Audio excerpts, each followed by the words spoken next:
Hazy, are you okay? Hazy, what happened, man? What happened?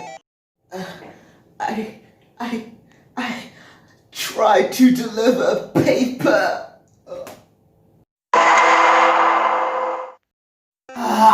So bored. I don't know what video game to talk about. RPG God, any ideas?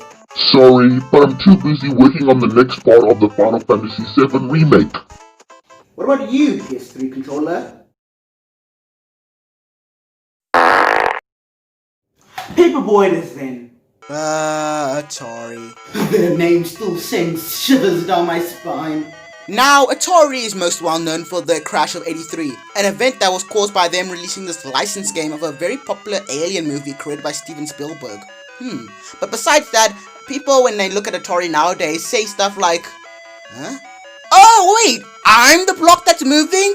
Now, Atari didn't really know what to do next. They didn't have any new console to produce games for, and they didn't know exactly what to make after ET.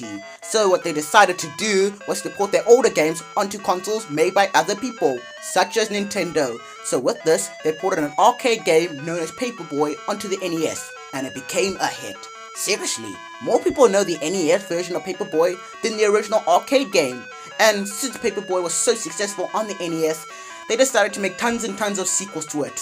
But for now, I'm only talking about 3 specific games: Paperboy, its follow-up Paperboy II, and its N64 version Paperboy 64. So with all of that said, let's begin with the original Paperboy that started it all.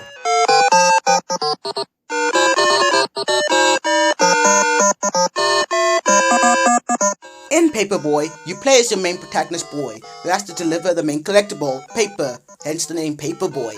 But you have to specifically deliver it to people who subscribe to your newspaper company. Now, the whole purpose of the game is to rack up enough points at the end of the week. Get the most points, and you become the most successful Paperboy in the block. Now, the story isn't really anything special, but this makes sense. After all, this game was originally released on arcades, and arcade games weren't really known for their stories. The main hook of the game is its gameplay, and while the gameplay, I have to admit, is pretty fun. Now, this game is quite different from most NES games. Most NES games are either 2D side-scrolling platformers or top-down adventure games. This game, on the other hand, goes for a sort of perspective look, and I actually really like it. The design of it and aesthetic is really nice and appealing, and the graphics are quite detailed for an NES. The gameplay, on the other hand, is really simple. Press the action button and you can throw paper. Now, to rack up the most points, you need to throw paper at people's mailboxes, and you need to throw paper at people who specifically asked to get paper. But this boy doesn't give a damn. He throws paper anywhere he wants to. At people's houses, on their windows, the front of their doors. Hell, he freaking throws it right at their faces. Now, you do actually get points for this, considering you did technically deliver the paper, but you are going to get as much points. And I love this strategy type. You can either throw it in the mailbox, but that takes a lot of hard work, and it's actually quite difficult to throw it in the mailboxes, or you can do what I do and just throw it at their faces. I mean, hey, at least I get points, and they don't really seem to mind. Overall, the gameplay is pretty fun. What's not fun is the controls. The control of the bike is pretty weird. It's not like normal top-down games where it's 8 directions and it's pretty easy to control.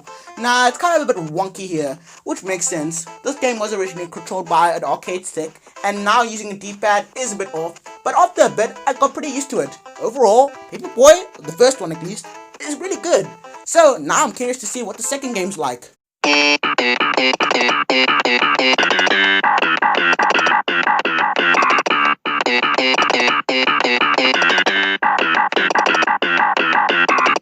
Now, I gotta be honest guys, I actually didn't really play Paperboy 2. It's not because I didn't want to, believe me, I actually really did, but I couldn't find the game anywhere. Okay, so Paperboy 2 is the exact same thing as Paperboy 1.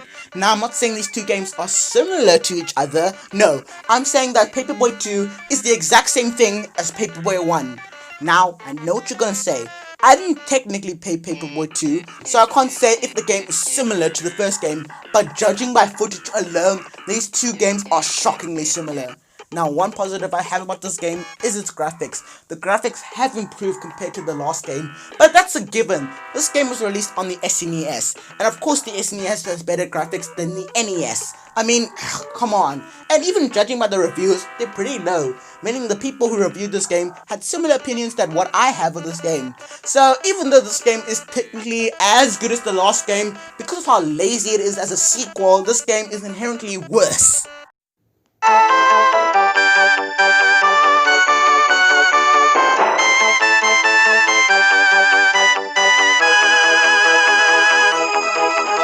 Now, Paperboy 64 on the other hand, these character models are ugly. Okay, besides the really low poly character models, this game is actually really fun.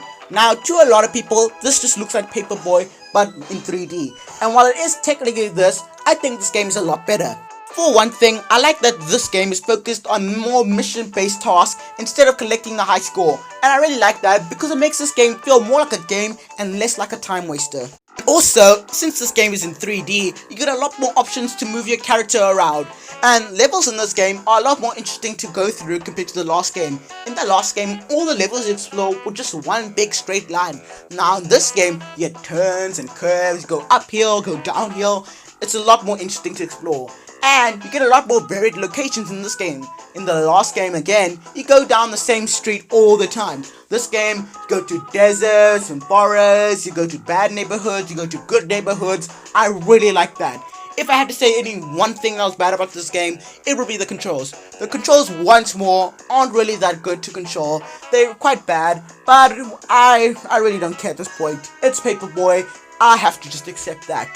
But everything else makes this game really good. To me, this is, without a doubt, the best Paperboy game in the franchise. Well, at least the best out of these three. If I had to rank them all, at lowest, Paperboy 2, at number 2, Paperboy, and at number 1, Paperboy 64.